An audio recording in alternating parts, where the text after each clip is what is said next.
बिस्मिल्लाहिर्रहमानिर्रहीम। अच्छा जी, बहुत सारे स्टूडेंट्स हमारे पास जब क्लास में आते हैं और जीबीओ भी करने के लिए आते हैं तो कई स्टूडेंट्स ऐसे होते हैं जिनका ऑलरेडी किसी ना किसी और सर्विस के लिहाज से फाइवर का अकाउंट बना होता है। जिस तरह कोई बंदा ग्राफिक डिज़ाइनिंग सेल कर रहा है, कोई कंटेंट राइटिंग की सर्विस सेल कर रहा है, इसके अलावा डिफरेंट सर्विसेज वो ऑलरेडी सेल कर रहे होते हैं कहीं ना कहीं। किसी का अकाउंट काफ़ी पुराना होता है, अच्छा चल रहा होता है, किसी का अकाउंट बिल्कुल फ्रेश होता है, उस पर कोई ऑर्डर्स नहीं होते हैं। तो अक्सर जो स्टूडेंट्स हैं ना ये चीज़ पूछते हैं कि अब हमने जीबीओ भी गेस्ट पोस्टिंग या एसईओ की हमने सर्विसेज सेल करनी है, तो क्या हम जो प्रीवियस सर्विस सेल कर रहे हैं क्या उसको चलते रहने दें या फिर जो है सिर्फ एक ही सर्विस को सेल करें। तो यहाँ पे बात याद रखिएगा कि अगर आप फाइवर की एक प्रोफाइल पे मल्टीपल सर्विसेज सेल करना चाहते हैं तो आपने ये चीज मेक श्योर करनी है कि वो सर्विसेज आपस में रेलेवेंट हो। बिल्कुल जो इररेलेवेंट सर्विसेज हैं अगर वो एक ही अकाउंट के ऊपर आप सेल करेंगे तो उससे आपका जो इंप्रेशन है थोड़ा सा लूज हो सकता है। जिस तरह अक्सर क्लास में कहता हूँ ना कि वो एक कहावत पढ़ते थे कि jack of all trades master of none. एक बंदा है उसने एक बनाई है ग्राफिक डिजाइनिंग की, दूसरी बनाई है वीडियो एडिटिंग की, तीसरी बना ली है उसने कंटेंट राइटिंग की,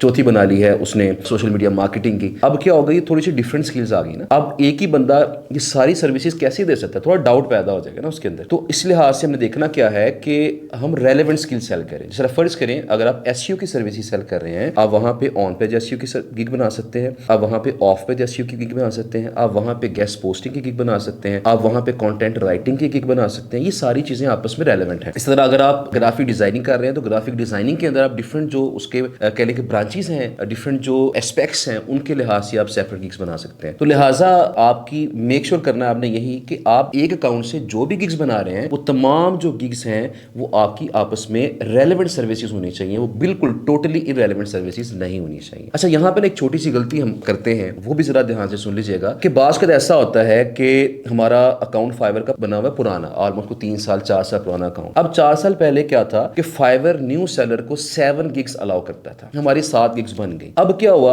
अब ये हुआ कि हमारी वो स्किल कुछ और थी, अब हम डिफरेंट स्किल के ऊपर सर्विस सेल करना चाह रहे हैं, गिग्स बनाना चाह रहे हैं। हम एक काम करते हैं कि सारी गिग्स को डिलीट कर देते हैं और सारी गिग्स को डिलीट करने के बाद जब दोबारा से गिग्स बनाने की कोशिश करते हैं तो मसला क्या होता है कि अब तो 7 गिग्स बन ही नहीं पाती हैं, तो गिग्स बनती है हमारी 4। तो लिहाजा ये बात आप याद रखिएगा कि अगर आप गिग को डिलीट कर देंगे तो अब जो चूंकि फाइवर 4 गिग्स अलाउ कर रहा है तो 4 से ऊपर 5वीं 6ठी 7वीं जो गिग आप डिलीट करेंगे फाइवर अब उसके बदले आपको नई गिग बनाना आपको अलाउ नहीं करेगा। हाँ, उनको आप एडिट कर सकते हैं, लेकिन अगर आपने 7वीं गिग डिलीट कर दी अब आपकी 6 गिग्स ही रहेंगी, अब 7वीं नहीं बना सकते। 6ठी भी डिलीट कर दी तो 5 गिग्स रहेंगी, अब आप 6 नहीं बना सकते। 5वीं भी डिलीट कर दी 4 रहेंगी, अब 5 नहीं बना सकते। हाँ, अगर चौथी डिलीट कर देंगे तो चौथी गिग को दोबारा बनाया जा सकता है, क्योंकि इस वक्त अब जो लेटेस्ट अपडेट्स है फाइवर की उसके लिहाज से नए अकाउंट के ऊपर 4 गिग्स अलाउड हैं। लिहाजा आपने गिग्स को डिलीट करते हुए ये ध्यान रखना है कि कहीं ऐसा तो नहीं होगा कि आप डिलीट कर दें और बाद में पछताएं कि मेरे पास अब गिग नहीं बनी रही है। तो लिहाजा इसको देख लीजिएगा। बहरहाल मेन मुद्दा ये है, मेन पॉइंट ये है कि आपने